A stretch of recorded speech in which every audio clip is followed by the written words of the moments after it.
Hello दोस्तों, आज हम उत्तर प्रदेश की प्रमुख जनजातियों के बारे में चर्चा करने वाले हैं। इम्पोर्टेंट कुछ टॉपिक है, इससे प्रश्न पूछे जाते हैं। एक या दो प्रश्न इससे हर एक एग्ज़ाम में, उत्तर प्रदेश का कोई भी एग्ज़ाम में पूछा जाता है। तो चलिए शुरू करते हैं। तो जनजाति के बारे में देखते हैं। तो सर्वप्रथम जनजाति को जनजाति नाम से ए.के. ठक्कर ने संबोधित किया। जिन्हें ठक्कर बाबा भी कहते हैं। तो आप लोग याद रखिएगा, जनजाति को सबसे पहले जनजाति नाम किससे संबोधित किया।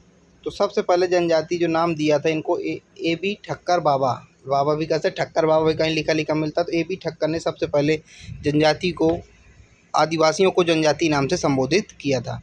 अगला है संविधान के अनुच्छेद 342 में जनजाति का वर्णन है। ये भी इम्पोर्टेंट है, ये पॉलिटी का भी एक क्वेश्चन है, संविधान का भी क्वेश्चन है कि संविधान किन अनुच्छेद में जनजाति का वर्णन है। तो किसमें, 342 में वर्णन है।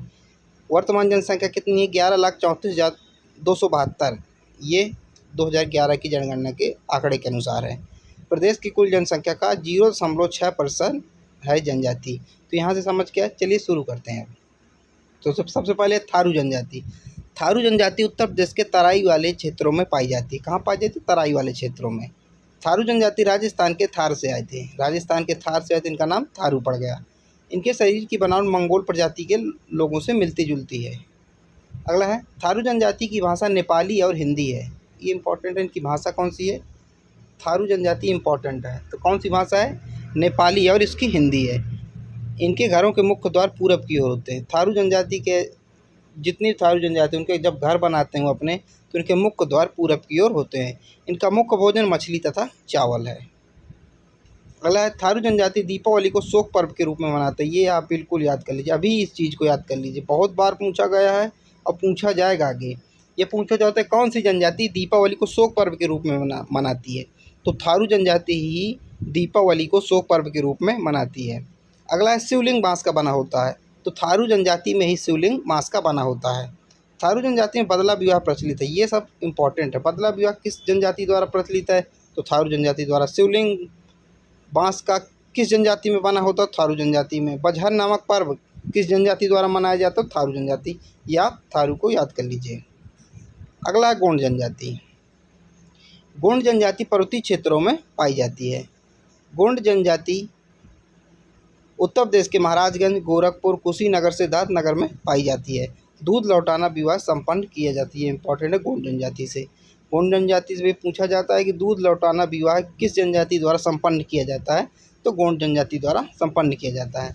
अगला बैगा जनजाति। बैगा जनजाति द्रविड़ समुदाय की जनजाति है। किस समुदाय की जनजाति, इंपॉर्टेंट, द्रविड़ समुदाय की जनजाति है। बैगा जनजाति को लोहार भी कहा जाता है। लोहार किनको कहा जाता है, मुख्यतः जो लोहे का काम करते हैं, लोहे अयस्क का काम करते हैं, उनको लोहार कहा जाता है। बैगा जनजाति का मुख्य कार्य लोहा को पिघलाना होता है। ठीक है। बैगा जनजाति सोनभद्र में पाई जाती है। बैगा जनजाति सोनभद्र में पाई जाती है। अगला है खरवार जनजाति। खरवार जनजाति झारखंड के पलामू हजारी क्षेत्र से आई है। कहाँ से आई, झारखंड के पलामू हजारी क्षेत्र से आई है। यह जनजाति प्रदेश के सोनभद्र, मिर्जापुर में पाई जाती है। इसी क्रम में अगला है बुक्सा जनजाति। बुक्सा जनजाति वर्तमान में बिजनौर में पाई जाती है। कहाँ पाई जाती है, बिजनौर में पाई जाती है। बुक्सा जनजाति की भाषा हिंदी है। यह प्रदेश की सबसे पुरानी जनजाति, ये भी याद रखें, सबसे पुरानी जनजाति बुक्सा जनजाति है। अगला महत्वपूर्ण तथ्य, कुछ जनजाति से संबंधित महत्वपूर्ण तथ्य हैं। वीडियो अगर आप अच्छी लग रही हो तो लाइक कीजिएगा, चैनल को सब्सक्राइब कीजिएगा। इसके संबंधित वीडियो PDF डिस्क्रिप्शन पे आपको व्हाट्सएप ग्रुप मिलेगा, आप उसमें ऐड होकर PDF की मांग कर सकते हैं, आपको वहाँ PDF मिल जाएगा। या फिर डिस्क्रिप्शन में ही आपको व्हाट्सएप नंबर मिलेगा, उसमें मैसेज करके आप लोगों को PDF मिल जाएगी। तो महत्वपूर्ण तथ्य कुछ हैं, उनको पढ़ते हैं। सबसे ज़्यादा जनजाति सोनभद्र में पाई जाती है।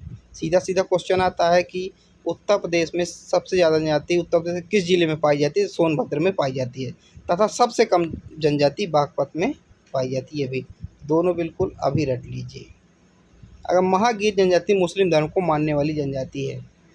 अभी तक जो हमने पढ़ा ये हिंदू धर्म वाली थी, लेकिन एक ऐसी जनजाति जो मुस्लिम धर्म को मानती है। तो कौन सी जनजाति है, महागीर जनजाति एक ऐसी जनजाति जो मुस्लिम धर्म को मानती है। ये भी बहुत इंपॉर्टेंट है, स्क्रीनशॉट इसका ले लीजिए आप लोग।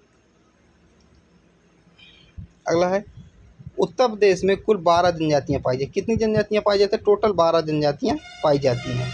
हमने मुख्य जनजातियों के बारे में चर्चा किया है। उत्तर प्रदेश की सबसे पुरानी जनजाति थारू तथा बुक्सा जनजाति है। दो उत्तर प्रदेश की सबसे पुरानी जनजातियाँ हैं। उत्तर प्रदेश की सबसे बड़ी जनजाति थारू जनजाति है। तो जनजाति से जितने भी प्रश्न बन सकते थे हमने करवाया। अब आपके लिए एक अभ्यास है। के प्रश्नों को आपको कमेंट में बताना है। जनजाति का उल्लेख संविधान के किस अनुच्छेद में किया गया है, ये मैंने आपको पहले ही बताया है। दूसरा, कौन सी जनजाति दीपावली को शुभ पर्व के रूप में मनाती है, ये भी बताया है। दूध लौटाना विवाह किस जनजाति द्वारा संपन्न किया जाता है, ये भी आपको बताइए। आपको कमेंट में मैसेज करना है।